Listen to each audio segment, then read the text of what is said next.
pada malam hari ini, materi yang saya akan bawakan bukan saya yang buat, tetapi materi ini adalah merupakan materi pekan doa rumah tangga yang sementara ini di Conference DKI Jakarta dan sekitarnya.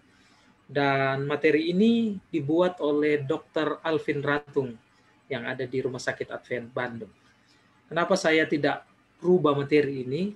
Karena saya tahu ketika organisasi gereja mempercayakan tanggung jawab ini untuk beliau buat materi ini, dia mungkin berpuasa atau berdoa dengan sungguh-sungguh sehingga dia buat materi ini.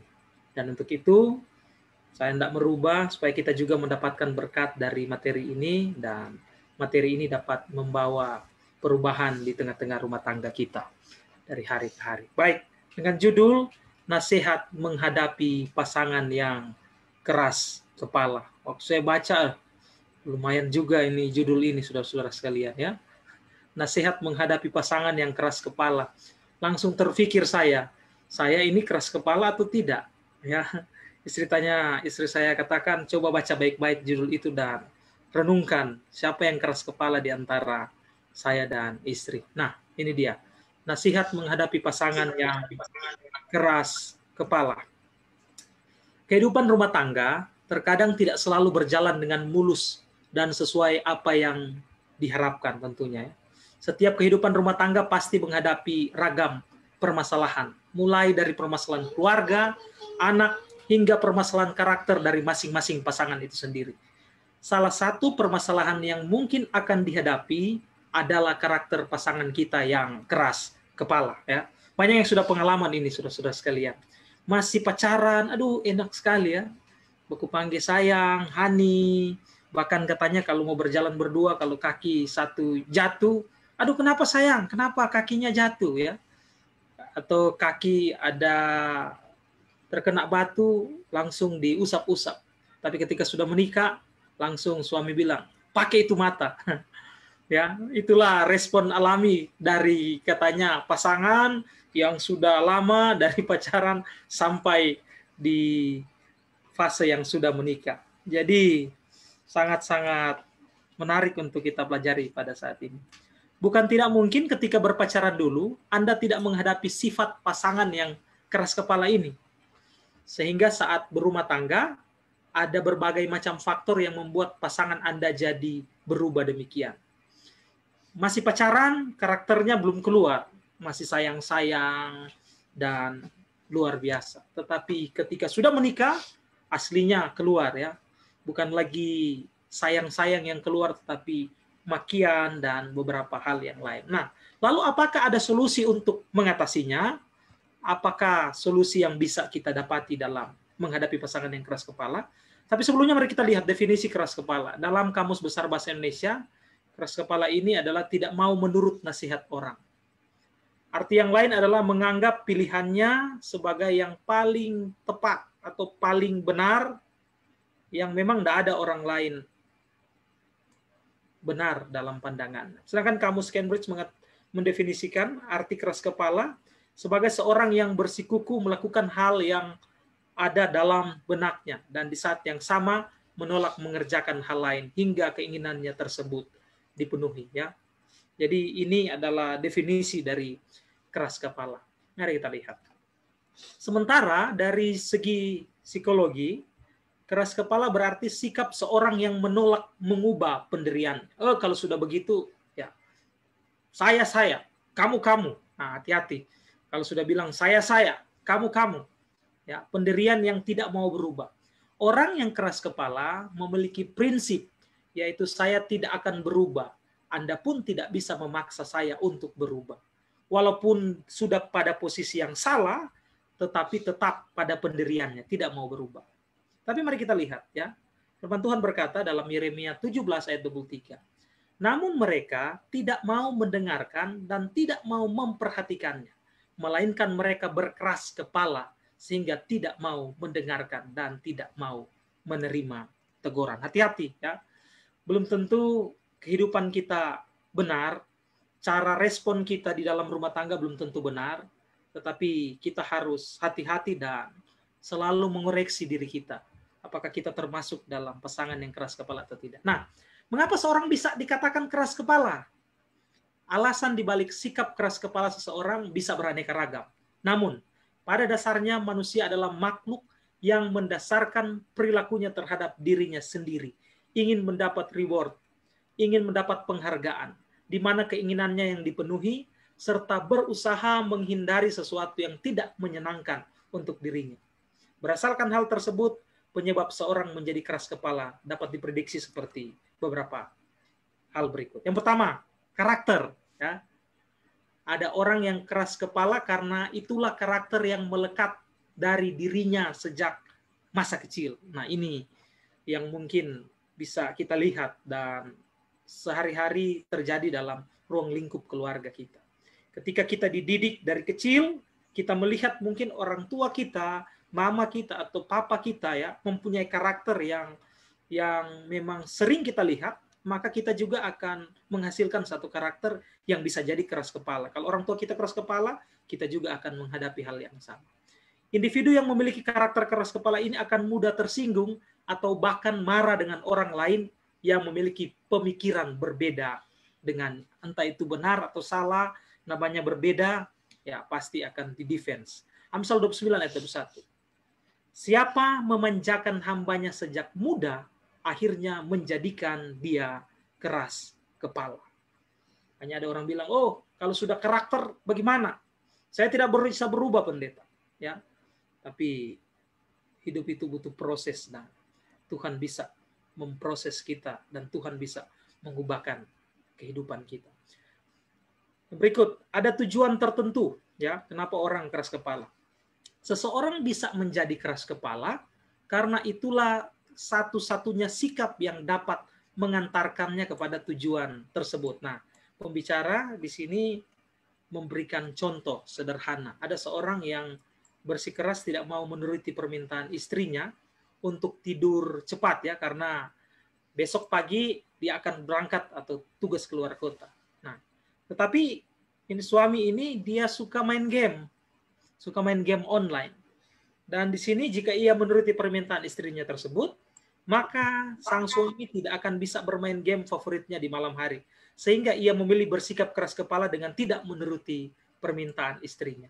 Istrinya mau, Pak, tidur dulu. Besok nanti kalau kamu jalan keluar kota akan mengantuk, ya. Tidur dulu. Istrinya katakan nasihat yang sangat baik, tetapi apa suami bilang, tidak, ini hobi saya, ya. Istri bilang, jangan main futsal tengah malam, Pak, enggak baik. Kamu mau tahu apa? Saya yang tahu, karena hobi, saudara-saudara sekalian. Maaf, bagi bapak-bapak, kita semua hobi, ya.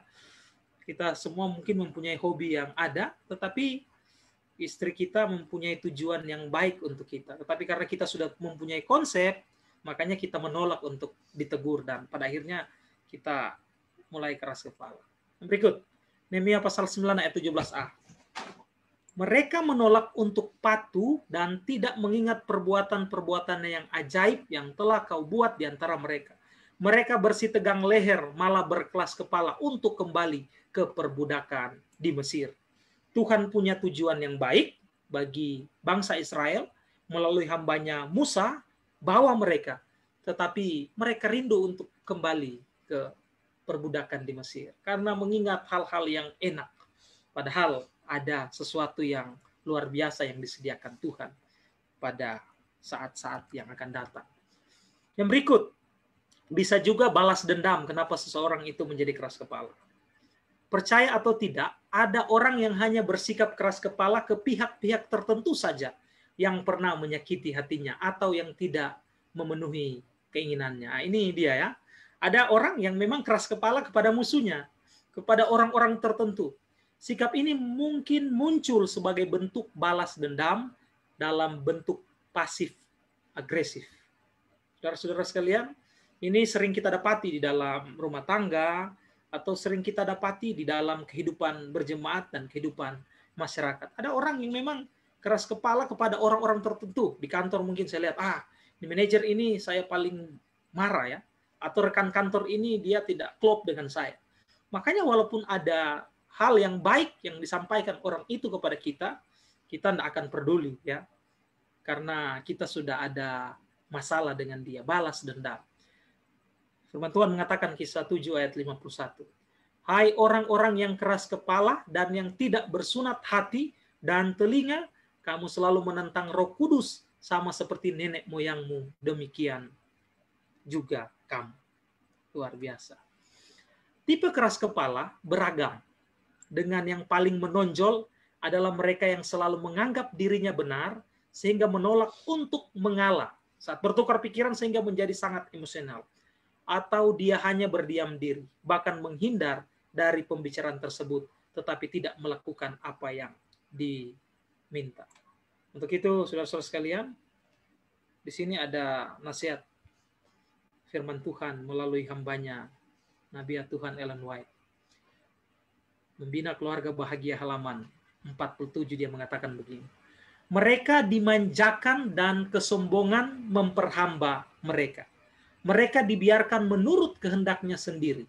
Mereka menjadi keras kepala dan menuruti kemauan sendiri. Maka engkau pun bingung dan tak mengetahui tindakan apa yang akan dilakukan. Ini tentu butuh perhatian khusus lantaran bisa membuat hubungan kurang nyaman dan bisa berujung renggangnya hubungan tersebut, bahkan perceraian.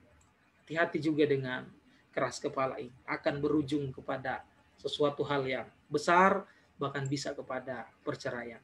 Berikut ini, penulis atau pembuat materi ini menyampaikan beberapa cara bagaimana menghadapi pasangan yang keras kepala. Mari kita perhatikan. Boleh jadi itu suami, boleh jadi istri, ataupun mungkin orang-orang muda, anak-anak kita yang sekarang sementara beribadah, boleh untuk melihat. Jangan-jangan kita juga sementara bertumbuh menjadi anak yang keras kepala, kita boleh belajar dari pengalaman ini. Nah, yang pertama adalah tunggu sampai emosinya mereda. Ya, ini katanya bagaimana cara-cara untuk kita meminimalis, untuk kita tidak keras kepala dan berubah. Ketika dia sedang emosi, apapun yang Anda lakukan atau katakan tak akan bisa diterimanya dengan baik. Dia merasa diserang olehmu dan akan melakukan apapun untuk mempertahankan bentengnya. Saudara-saudara sekalian, Anda mungkin dan saya pernah mengalami hal ini. Ketika kita sementara emosi, ada orang yang coba menasihati kita, tunggu, ya, tidak mau menerima. Nah, tak ada gunanya memaksakan pembicaraan dengannya. Tunggu saja sampai amarahnya menyurut dan dia bisa berpikir jernih, baru lanjutkan percakapan kalian dalam suasana yang lebih penting. Coba kalau anak lebih tenang ya, anak kita di rumah kalau dia sementara menangis, ya butuh waktu untuk Anda untuk mau membujuk dia. Nah, di sini ada ada meme-meme atau kutipan yang lucu juga, tetapi saya ingin saudara-saudara untuk baca ya. Kalau katanya marah dengan seseorang, pikir dulu sebelum bicara. Yang pertama gini, jika dia lebih muda, ya, kalau katanya orang itu membuat kita marah, hitung dulu sampai 10 baru kita bicara. Jadi kita hitung dulu, 1, 2, 3, 4, sampai 10. Nah, jika dia seumuran dengan kita, hitung dulu sampai 30 baru bicara. Jadi kalau kita marah kepada seorang, kita hitung dulu dalam hati. 1, 2, 3, sampai 30. Karena kalau kita hitung mungkin marah kita sudah mulai reda ya. Jika dia lebih tua, hitung dulu sampai 50 baru bicara. Luar biasa ya. Tetapi jika dia istri Anda, istri kita yang marah, hitung terus. Jangan apa? Jangan bicara, saudara-saudara sekalian. Hitung terus. Jangan bicara. Karena kalau kita bicara, habis ya. Saya pernah bawa renungan dalam Wahyu pasal 5 yang bisa menjadi singa untuk menyelesaikan masalah kita. Singa dari suku Yehuda hanya Yesus. Tapi dalam keluarga kalau dua-dua jadi singa, habis. Saudara-saudara sekalian. Belanga orang Nado bilang tak lempar kiri kanan. Ya. Lemari bisa roboh, TV bisa hancur kalau dua-dua jadi singa. Jadi kalau istri yang marah, hitung terus, jangan bicara. Saudara-saudara sekalian. Jika dia suami Anda, bicara terus, jangan hitung. Ini lucu juga saudara-saudara sekalian ya. Jangan ambil poin yang terakhir. Tapi saya kembali pada ini, tunggu sampai emosinya mereda baru bicara. Itu tadi hanya beberapa hal yang lucu, tapi boleh ambil pelajaran. Yang kedua, tahan diri untuk tidak melawan. Ingatlah bahwa api tidak bisa melawan dengan api. Api tidak bisa dilawan dengan api. Tapi api bisa dilawan dengan apa, saudara sekalian? Dengan air, ya. Jadi ketika dia mulai terbakar emosi, tarik nafas dalam dan katakan kepada diri Anda sendiri saat ini akan berlalu juga. Nah, pada akhirnya, ya, sama seperti yang tadi. Jadi kita berusaha untuk tahan. Jangan jadi singa dua-dua dalam keluarga. Habis, saudara-saudara sekalian. Melawannya sekarang tidak bakal menghasilkan pemecahan masalah atau membuatnya lega. Justru akan memperkeruh suasana. Dengarkan saja seluruh ocehannya dan tanggapi dengan, iya, aku mengerti kok sayangnya. Banyak laki-laki katanya yang mengalah. Saudara-saudara sekalian, ketika kami beberapa kali dipercayakan untuk menyelesaikan masalah, saya pernah jam 1 malam ketika melayani di tempat sebelumnya dipanggil oleh salah satu anggota, pendeta, ada keluarga yang sudah mau cerai, mari datang, bangunkan saudara-saudara sekalian. Kami berangkat jam 1 malam untuk rekonsiliasi pasangan suami istri ini. Waktu sampai di sana, pokoknya dua-dua bilang, saya mau cerai pendeta, besok berdoa untuk kami ke pengadilan. Aduh, saya juga dan bingung ya, saya masih muda, bagaimana ini menangani rumah tangga yang mau cerai. Pokoknya besok sebelum pagi saya harus keluar atau dia yang keluar. Suami istri mulai bilang untuk cerai. Terus kami mulai ada pemimpin diakones pada waktu itu, seorang ibu yang sangat-sangat rendah hati, dia mulai coba-coba tanya, dia bilang, pendeta, coba bicara dengan suami, saya bicara dengan istri. Mulai kami dengan nada yang halus, tunggu sampai emosi reda dan mulai tanya, kenapa Bapak? Kenapa Ibu? Ya, kenapa sampai timbul kata-kata mau bercerai ini? Dia katakan, aduh pendeta, saya kok cuman emosi sedikit dan kata-kata keluar dengan spontan. Saya minta cerai dan akhirnya meledaklah rumah tangga itu.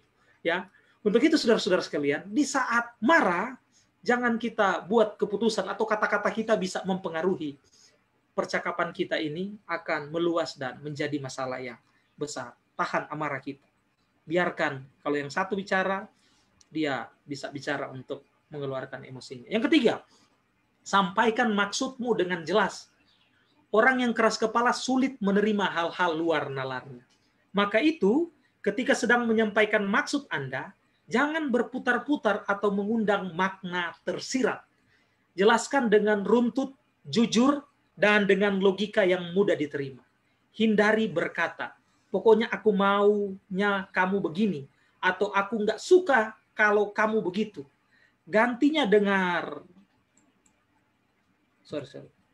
gantinya aku nggak suka aja kalau kamu begitu. Ganti dengan aku paham kok kalau kamu pergi sama teman-teman. Kamu pasti tak mau diganggu, ya.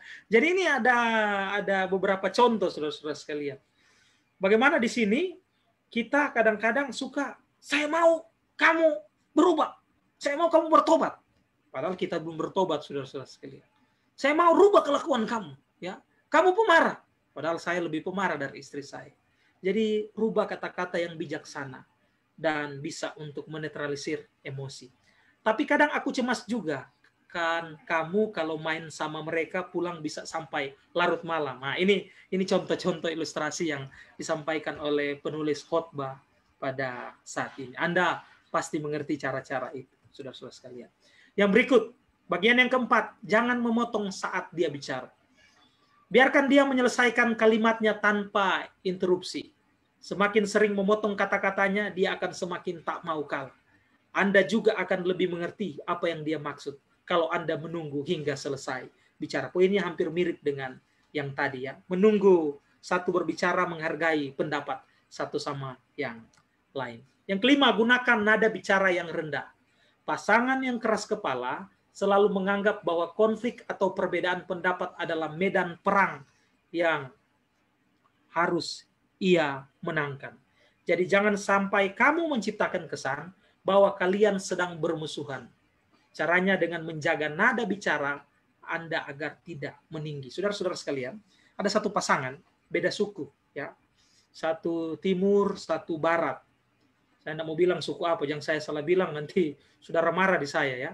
Jadi ini pasangan ini sudah sekitar 20 tahun menikah. Tetapi istrinya agak-agak lembut ya. Suaminya agak-agak kasar karena budaya. Makanya satu hal yang perlu kita ingat di dalam rumah tangga, bahwa rumah tangga itu adalah pendidikan seumur hidup untuk kita bisa berubah dan berubah. Jadi ini bapak ini, dia kalau dia mau sampaikan sesuatu agak-agak kasar nadanya. Padahal sebenarnya baik ya, sama seperti mau berkelahi. Dan istrinya ini tidak suka. Contoh kalau mau suruh ambil remote, "Ma, tolong ambilin remote." Nah, padahal nadanya itu mungkin ada sayang. "Ambilin saya makan." Istrinya tidak terima. Dan istrinya selalu bilang, "Rubah kata-katamu itu. Kata-katamu tidak baik." Dan sudah tahu apa? Mereka ini selalu berkelahi cuman gara-gara itu. Ya, cuman gara-gara hal itu. Sudah punya anak yang sudah dewasa, tapi hal-hal demikian. Jadi ternyata nada bicara yang rendah itu mempunyai pengaruh yang luar biasa, saudara-saudara sekalian. Coba kita merendahkan diri untuk istri kita atau suami kita bisa mendapatkan hal juga yang baik dalam rumah tangga. Berikan contoh yang baik, poin ke-6. Pasangan yang keras kepala memiliki cara belajar yang berbeda. Mereka cenderung lebih suka diperhatikan dan teladan yang baik daripada memberitahu mana yang benar. Nah, mereka ada gambar di sini, mangkisi, mangkidu, ya, saudara-saudara sekalian. Apa yang kita buat, itu yang kita akan alami. Kalau suami tidurlah, suami kasar, masa suka istrinya lemah lembut. Kalau suaminya tidak perhatian, masa suka istrinya perhatian. Kalau suami mau begini dan suka istri begini, dan begitu banyak. Ini ada gambar ya, mangkisi mangkidu. Apa yang kita buat mempunyai pengaruh kepada istri bahkan anak-anak. Kalau anak pemarah, sudah pasti orang tuanya apa? Pemarah. Kalau anak penyanyi, sudah pasti orang tuanya apa? Belum tentu katanya.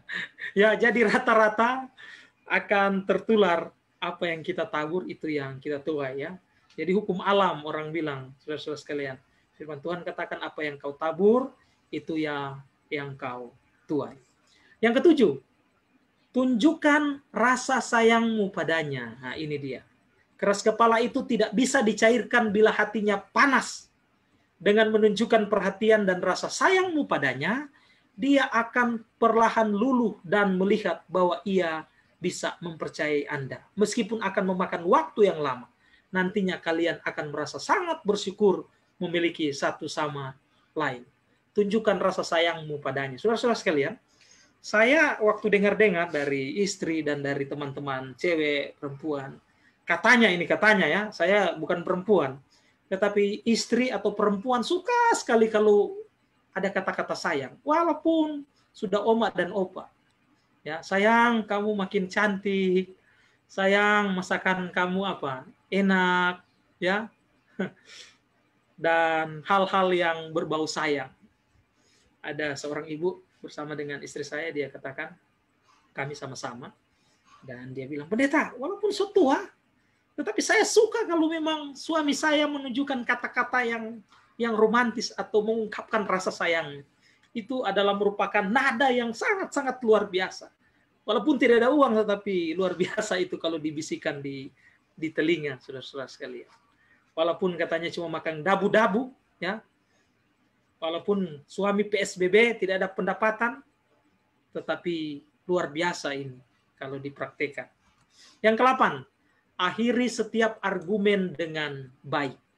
Kalau kalian baru saja beradu pendapat atau bertengkar, akhiri dengan nada yang positif. Katakan bahwa Anda senang ia mau jujur padamu. Anda juga bersyukur kalian bisa membicarakan masalah ini dengan baik. Dengan begitu, ia akan melunak dan berusaha supaya lain kali dia bisa lebih menekan egonya. Akhiri setiap argumen dengan baik. Sayang, saya salah. Dan demikian juga istri. Kalau saya suami bilang saya salah, istri juga harus mengakui, sayang, saya juga salah. Maksud saya tadi bukan begitu. Tapi karena nadamu terlalu keras, jadi saya salah tanggap saya. Minta maaf. Mari kita saling pegang tangan, berpelukan, dan mengakhiri akan permasalahan ini. Anggap saja itu satu batu loncatan untuk menuju kepada kesatuan rumah tangga yang lebih baik, saudara-saudara sekalian ya.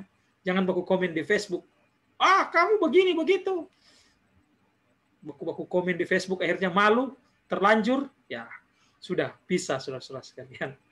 Yang ke-9, pahami alasan dan penyebabnya. Tak mengetahui alasan mengapa ia sangat bersikuku pada pandangannya itu memang membuat Anda sangat frustasi. Jadi alangkah baiknya kalau Anda berusaha mencari tahu apa yang menyebabkan dia begitu keras kepala. Mungkin dia sangat insecure dengan ingin melindungi dirinya dari ancaman atau sejak kecil ia dididik dengan keras. Memahami alasan-alasan ini akan membantu Anda bersabar dan menghadapinya dan tahu apa yang harus dilakukan. Pahami alasan dan penyebabnya, saudara-saudara sekalian. Kita diberikan hikmat untuk sabar dan coba untuk memahami alasan dan penyebabnya. Yang ke-10, terakhir saudara-saudara sekalian, doakan pasangan Anda. Yang terpenting adalah doakan pasangan Anda agar tidak keras kepala dan temperamental. Mungkin Anda sudah berupaya optimal, namun itu akan lebih baik jika dibarengi dengan berdoa. Berdoalah agar Anda diberi hikmat dan kuasa untuk bisa memahami pasangan Anda, sehingga ketika Anda berubah menjadi lebih sabar, lemah lembut, dan rendah hati, maka pasangan Anda yang melihat hal ini akan mempunyai sikap yang lebih baik. Mintalah Roh Kudus menuntun Anda untuk melihat bahwa pasangan hidup Anda adalah jiwa yang juga Tuhan sudah selamatkan. Saudara-saudara yang dikasihi dalam Tuhan, mungkin ini hal sepele dan ini mungkin kadang-kadang kita tidak terlalu perhatikan. Tetapi pertanyaan yang harus Anda jawab dalam hati Anda, berapa kali dalam sehari suami mendoakan istri? Dan berapa kali dalam sehari istri mendoakan suami? Berapa kali kita doakan? Atau kita hanya berdoa, Tuhan, saya punya karir di kantor begini dan begitu. Kita sering mendoakan orang lain, tetapi kita lupa untuk berdoa dengan tulus kepada istri saya. Tuhan, selamatkan dia. Dia punya karakter yang jauh daripada Tuhan. Dia adalah umat-Mu, Tuhan. Rubah dia. Karena dia juga adalah ibu dari anak-anak saya. Dia adalah bapak dari anak-anak saya yang perlu kita bawa atau yang perlu bersama-sama kita bisa tiba di surga. Ingatlah bahwa Tuhan itu Maha mendengar dan Maha mengetahui. Cepat atau lambat doa Anda akan dikabulkan sehingga Anda bisa memiliki pasangan yang lemah lembut, sabar, dan rendah hati. Saudara-saudara, kesaksian sebelum penutup. Ada seorang ibu di tempat di mana kami melayani beberapa saat yang lalu. Ibu ini setiap mau ke gereja hari Sabat, ya, dia harus bawa baju dari rumah. Beda dengan kita, ada juga mungkin punya pengalaman yang sama.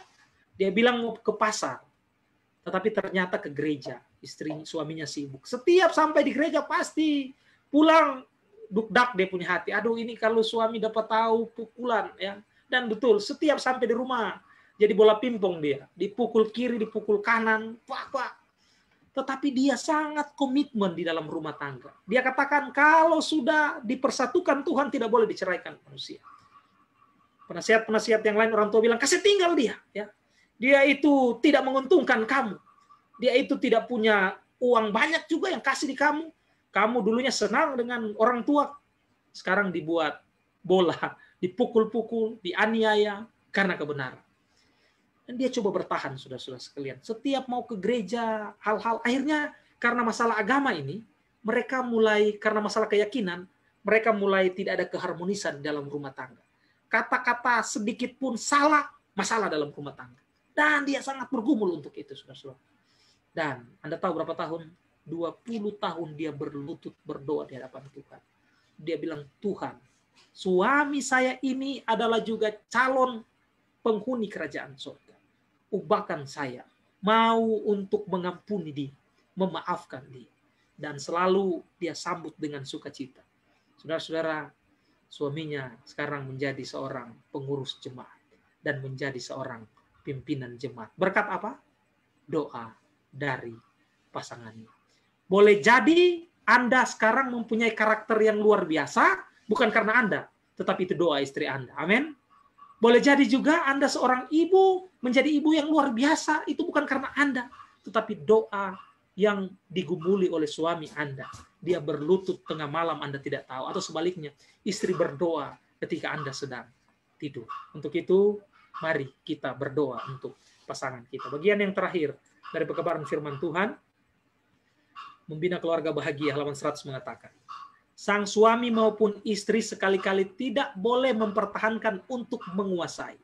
Jangan coba untuk menguasai. Saya kepala rumah tangga, saya harus menguasai. Tuhan telah meletakkan suatu prinsip yang harus menjadi penuntun dalam masalah ini. Suami harus mengasihi istrinya sebagaimana Kristus mengasihi jemaat. Istri harus menghormati serta mengasihi suaminya. Keduanya harus mempertumbuhkan roh kemurahan hati dengan ketetapan hati, tidak akan pernah mendukakan atau melukai hati satu sama lain. Ya, saudara-saudara sekalian. Jangan coba memaksakan kehendak terhadap satu sama yang lain sebagaimana yang diingini. Anda tidak melakukan ini dan mencoba mempertahankan cinta terhadap satu sama yang lain. Segala kemauan yang dipaksakan akan merusakkan perdamaian dan kebahagiaan rumah tangga. Jangan biarkan hidup perkawinan menjadi suatu perbantahan. Jika Anda berbuat yang demikian, Anda berdua akan sama-sama tidak. Maaf, di dalam kalimat saya agak terpotong ini. Segala perkataan hendaknya dijaga baik-baik, karena perkataan itu mempunyai pengaruh untuk kebaikan, untuk kejahatan. Jangan biarkan kata-kata tajam ke dalam suaramu, bawalah ke dalam hidupmu yang dipersatukan itu keharuman yang sama yang dibawa oleh Kristus. Saya mau tutup dengan ini, saudara-saudara sekalian. Coba Anda perhatikan. Kalau Anda buka kitab Kejadian, ya, di situ Hawa diambil dari apa? Dari tulang rusuk Adam, ya. Tulang rusuk Adam. Hawa diambil bukan dari tulang kaki. Karena kalau mau diambil dari tulang kaki apa? Nanti ditendang-tendang. Ya. Hawa diambil bukan dari tulang punggung. Karena kalau dari tulang punggung, nantinya istri akan jadi apa? Tulang punggung, saudara-saudara sekalian. Tetapi Hawa diambil dari tulang rusuk. Di mana letak tulang rusuk? Ada di tengah, dekat hati. Untuk dijaga, untuk dilindungi, dan untuk dikasihi. Demikian juga suami adalah merupakan salah seorang pendamping yang setia bagi kita sebagai seorang perempuan. Untuk itu, saudara yang dikasihi dalam Tuhan Yesus Kristus, umat-umat Tuhan, biarlah mari kita tahu tujuan rencana rumah tangga kita. Kalau dunia yang penting sudah menikah, ya, hidup enak, bahagia, punya mobil, punya rumah, punya karir, selesai, tidak peduli yang lain-lain. Tetapi rumah tangga Kristen, rumah tangga Advent, tujuan kita bukan hanya akan membawa rumah tangga ini sampai di dunia ini, tetapi sampai di rumah baru, di dunia baru yang akan datang. Tuhan memberkati kita semua. Adalah doa dan harapan kita semua. Amin. Amin. Terima kasih Pendeta Renly Suling untuk firman yang telah dibawakan. Kiranya itu menjadi berkat buat kita. Dan kita bisa introspeksi. Kalau ada yang merasa keras kepala, dengan pelajaran firman yang telah dibawakan membuat kita untuk berubah. Baik. Sebagai lagu tutup, kita sama-sama menyanyikan lagu Sion edisi lengkap nomor 5, Kasih Surga yang Terindah.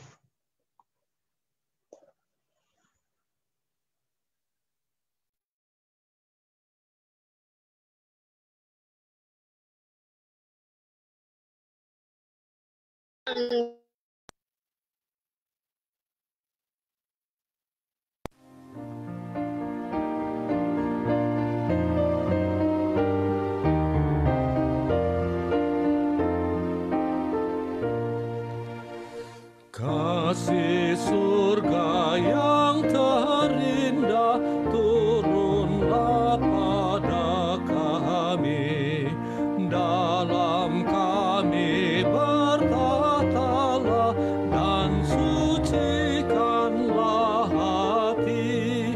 Yesus, Engkau berkasihan, kasih-Mu tak terduga.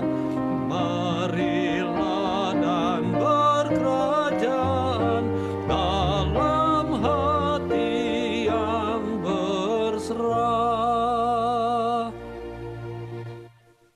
sebagai lagu